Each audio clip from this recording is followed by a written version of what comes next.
ইতিমধ্যে যুক্ত হয়েছি সিলেটের চিন্তাবাজার থেকে এবং সেই জায়গা থেকে আপনাদেরকে দেখানোর চেষ্টা করছি কি পরিমাণ নেতাকর্মী নিয়ে ইতিমধ্যে দেখতে পাচ্ছেন বিএনপির নেতাকর্মী যারা রয়েছেন তারা আনন্দ মিছিল করছেন। ধন্যবাদ জানাচ্ছি যারা যুক্ত হয়েছেন, কে কোথা থেকে দেখছেন কমেন্ট করে জানিয়ে দেবেন, লাইভটি শেয়ার করে দেখে সুযোগ করে দিবেন। এই মুহূর্তে খালেদা এবং জিয়া সেই স্লোগানে মুখরিত হয়ে উঠেছে।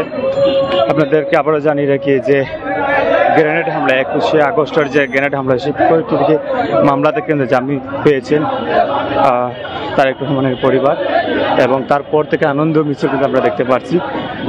বেশ কিছু কারণ যদিও উল্লেখযোগ্য একটি কারণ। ধন্যবাদ জানাচ্ছি যারা আমাদের সাথে যুক্ত হয়েছেন।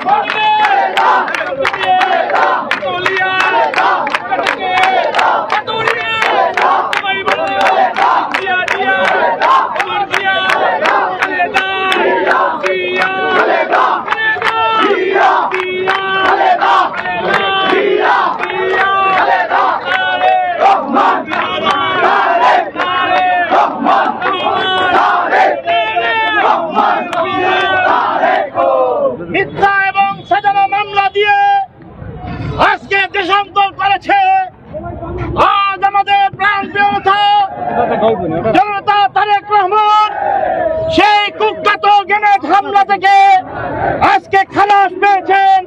তাই আমরা সিলেট জেলা এবং মহানগর বিএনপির পক্ষ থেকে আনন্দ মিছিল করেছি। আমরা অত্যন্ত আনন্দের সাথে জানাচ্ছি যে আজকে আমাদের প্রিয় নেতা দেশনায়ক তারেক রহমানের বিরুদ্ধে এই হাসিনা ফ্যাসিস্ট হাসিনা যে মিথ্যা মামলা দায়ের করেছিল 21শে আগস্ট গ্রেনেড হামলা, আজকে মাননীয় আদালতের মাধ্যমে তা বেকসুর খালাস প্রমাণিত হয়েছে। তার জন্য মহান রব্বুল আলামিনের কাছে আমরা শুকরিয়া জ্ঞাপন করছি।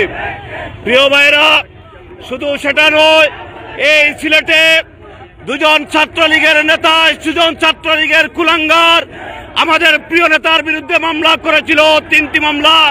আজকে তার 2টি মামলা খারিজ হয়েছে, প্রত্যাহার করা হয়েছে। পাশাপাশি আর একটি মামলা এর আগে প্রত্যাহার করা হয়েছে। তার জন্য আমরা মহান রব্বুল আলামিনের কাছে শুকরিয়া জানাচ্ছি। আমরা একটি কথা বলতে চাই, বাংলাদেশের জনগণ, বাংলাদেশের জনগণের প্রিয় নেতা তারেক রহমানের নেতৃত্বে ইনশাআল্লাহ এদেশে আগামী দিনে বাংলাদেশ জাতীয়তাবাদী দলের সরকার গঠন করবে ইনশাআল্লাহ।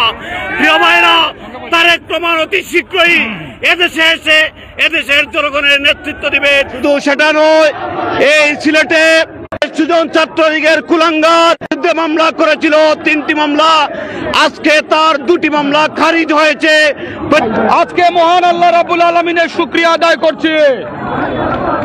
আমরা শুকরিয়া আদায় করছি আমাদের প্রাণপ্রিয় নেতা শহীদ রাষ্ট্রপতি জিয়াউর রহমানের যোগ্য উত্তরসূরি, যার রক্তে শহীদ রাষ্ট্রপতি জিয়াউর রহমানের রক্ত প্রবাহিত, সেই তারেক রহমানকে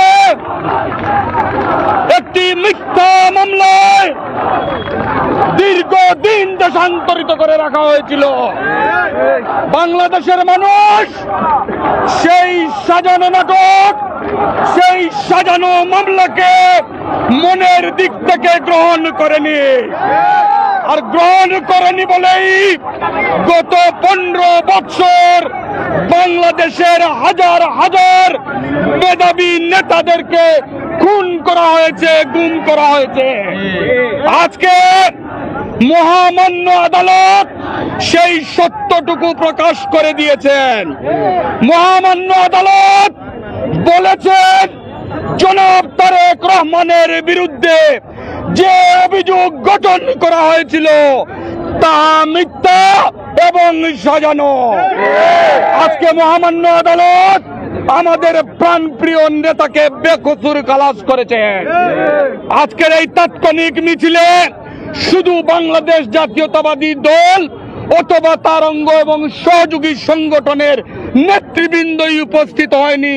এই পবিত্র নগরী 360 আউলিয়ার স্মৃতিধন্য শাহজালাল এবং শাহপুরানের এই পুণ্যভূমির সর্বস্তরের মানুষ আজকে তারেক রহমানের মুক্তিতে আনন্দিত হয়ে আজকের এই আনন্দ মিছিলে শরীক হয়েছে।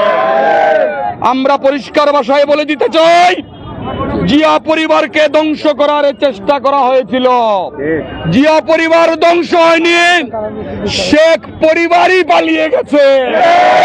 সুতরাং এরা যাতে আবার দেশের পরিস্থিতি নষ্ট করতে না পারে, বাংলাদেশের স্বাধীনতা এবং সার্বভৌমত্ব নষ্ট করতে না পারে, শহীদ জিয়ার প্রতিটি আদর্শের সৈনিক অতন্দ্র পরীর মতো কাজ করে যেতে হবে। এখনো অনেক মামলা ঝুলে আছে। আমরা দেখেছি আমাদের তারেক রহমানের বিরুদ্ধে মাদক সেবীরা মামলা করেছে, মাদক সেবীরা মামলা করেছে সরকারের ছত্রছায়ায়। আজ তারা কোথায়? সংগ্রামী বন্ধুগণ, আজকের এই তাৎক্ষণিক মিছিলে যারা উপস্থিত হয়েছেন আপনাদেরকে ধন্যবাদ জানাচ্ছি, কৃতজ্ঞতা জানাচ্ছি। যেভাবে আজকে আপনারা তাৎক্ষণিকভাবে সমবেত হয়েছেন, আগামী দিনগুলোতে দেশের প্রয়োজনে, দলের প্রয়োজনে এভাবেই আপনারা তাৎক্ষণিকভাবে সমবেত হয়ে প্রতিবাদ করবেন, প্রতিরোধ গড়ে তুলবেন।